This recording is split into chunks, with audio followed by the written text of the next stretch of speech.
Hey, it's BrickTsar. I got a package. I don't know what's in here, but I got instructions on the package that says surprise Lego inside, open on camera. So that's what we're going to do, and then we're also going to answer a handful of BrickTsar Answer Thingy questions. I haven't done one in a while, so I thought I would catch up on a few of the questions, and then maybe as I look, because I haven't even really looked at all of them, there might be some that require more research, and we'll go from there. So let's get to it. First, we'll look at this package.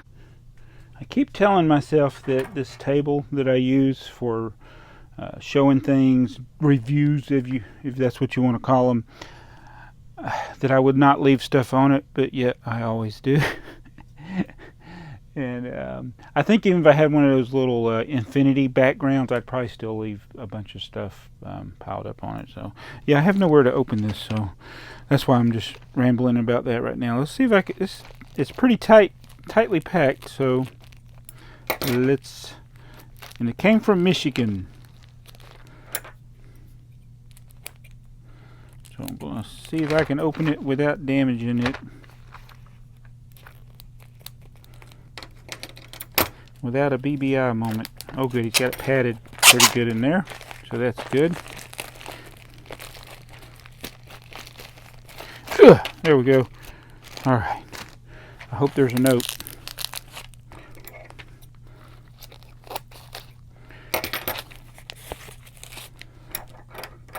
Okay, here we go, Moment of truth. Oh, look at this. It's vintage bricks. Very vintage bricks. Very, very vintage bricks. Okay. And here's the note. Open off camera. Okay, there's a private note. I won't read that. And this is from Griff Bricks. GRIF BRICKS on Instagram. Alright, so I found this bag of Lego at a garage sale in Michigan. I have a small Lego collection, but I don't collect the older pieces. I knew you would appreciate them and use them with your old sets. There are several different generations of bricks here. Do you know the history of any of these styles of pieces? Enjoy. Great work on the channel. That's from Griff Bricks. Alright, so I'll do that other part he said off camera. Let's see what I know. Oh, I decided to do the BrickTsar Answer Thingy without even knowing what was in here, and look, I got a BrickTsar Answer Thingy question, so that worked out pretty good. So if you found these in Michigan, most likely these are from the Samsonite era. All right, I haven't looked at the back of this. Is it going to have a waffle bottom? Why, yes, it is. All right, so these are more likely from the 60s, and this is cellulose acetate. This is not. You can almost see the orangish tint to the one on the right. That's cellulose acetate. But they both have, it's actually the cellulose acetate has a newer logo than the regular brick. And most likely these were from a set like especially with having these yellow bricks. It would have been from probably one of the smaller boxes. Could have been from the junior construction set, and this is all that's left, but there were a lot of brick boxes back then. You didn't really have a lot of set designs where you were like building vehicles. They were more like bulk brick boxes. But that's probably what these are from, and then of course the base plate is from that era as well. It's got the newer logo. So this is the old logo. No cross supports on the back, and that's cellulose acetate. It's warped. This is cellulose acetate. So definitely from around early 60s to late 60s is when these are from. So definitely can use that in the collection. And of course we have the rare red 2x4 brick. So yeah, very rare. So thanks Griff Bricks for the old Lego. If you have something like you want to send a letter, I do have my address on the About page if you want to find out how to send things like that. So I'm going to pull my computer up and do some BrickTsar Answer Thingy stuff. First question is going to be this one by Carl G. And he asks, is it possible to de-yellow base plates in Monorail Tracks 2? And Carl, yes, you can. I've actually done base plates and I've done monorail tracks. The trick to those is you don't want the track to have a part of it come out, because then you will kind of get a line that'll form. But try to keep everything submersed.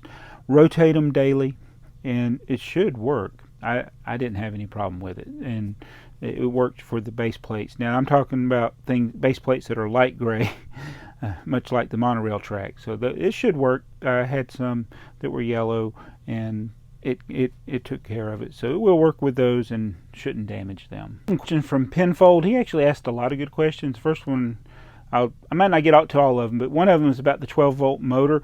Here early in train month, we did one of the little parts packs where you could convert a 4-volt motor to a 12-volt motor very easily. And he asked a very good question.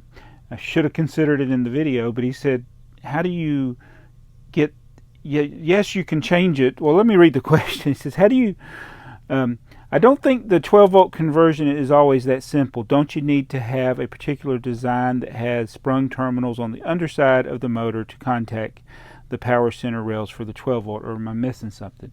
Well, that's true. I mean, if you were going to not be directly connecting it to a 12-volt supply, you would need some type of contact, and I got a train here that actually has them. So there are bricks that they made, and at that time I don't think they were very expensive, but there was no wires to connect. It just popped right in there. I don't know if this is out of focus. All right, so these are the spring terminals that you were talking about, but watch this. That's all there is to it.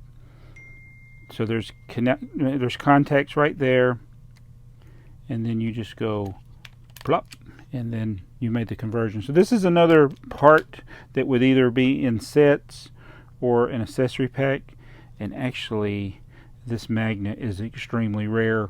I don't want to break it. This is the only set ever made that had that magnet in that style. They do have red and blue magnets abundantly in other sets, but this was specially designed for this brick. So that's a pretty rare piece. Train related question from Penfold is, where can you get the narrow gauge track from? My wife's vacuuming. I don't have a list of all the different sets that you can get the narrow gauge, the smaller Lego track, but it's in things like oh wait a minute, it was one of the Batman sets. Now I'm thinking, was it Joker or Riddler? I think it had Harley Quinn in it, but there's a little roller coaster track in there. Then there was, well, the first one I remember I think was the Temple of Doom. The Indiana Jones Temple of Doom had it. And there were some other smaller sets. And the thing about the narrow gauge, it usually be in sets where it was like a mine or a small section of a roller coaster or something like that. So there's not a lot of different varieties, but there's black.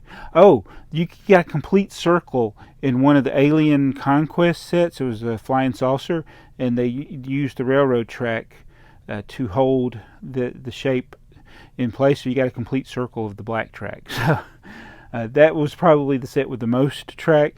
The Indiana Jones set had a lot of track, but it was dark bluish gray. And then there was black in that Joker, the Batman set, I'll just say that. And what was the other color? Was there another color? I'm losing my memory. Oh yeah, in the Friends, oh, I got it right here. Hold on. This was in the Friends roller coaster set. So that's the different ones. Train related question from Craig Taylor. Thank you, Craig Taylor. He asks, have you ever attempted to repair a 9-volt motor? Can it even be done? I have never ever taken one apart, and that's because I've never had one that stopped working yet. I do know that they can fail. They probably will fail if you use them a lot, but I've never tried taking one apart. Now I know they didn't never make replacement parts, so I think if one went bad and it burned the motor up, unless you had, I don't even know what type of motor is in there, if it's something that you could replace, something maybe you could even soup it up and make it better. I don't know, I've never, that might be something to experiment with, but since I don't have a defective one, I'm not going to risk taking it apart. if I had a broken one, I would certainly take it apart and try to see what's in there. And that's what I've done. Like I got comfortable with the old motors, but I never even want to take those apart. But I had some that weren't working, so I took them apart, and I was like, oh, this isn't so bad. I don't think the 9-volt motors are as easy to work on as that, and they weren't designed to be worked on. But it's a good question. So now the question is, I need to find a defective one. I don't want to break one of mine, but we need to find one that's just stopped moving, and then I might be tempted to figure out if there's a way to take it apart. So if you have a broken one, let me know. I don't know. All right, so I thought we'd just do some of those that are train related. We actually got a lot more back questions to answer, and I'll try to do another bat video. Let's try to do this at least once a week or something, because people are asking questions and I'm not answering them, and they're going to stop asking if I don't answer them. So it's train month. Thought I'd do a few that were train related, and I want to thank Griff Bricks on Instagram for the vintage 1960s Lego pieces he sent. Always appreciated. Thanks, guys, and we will see you in the next video. So now I got to get on here and try to figure out how to do Discord. I'll be on LJ Johnson's show tomorrow. Anybody know how to do Discord? I'll figure it out.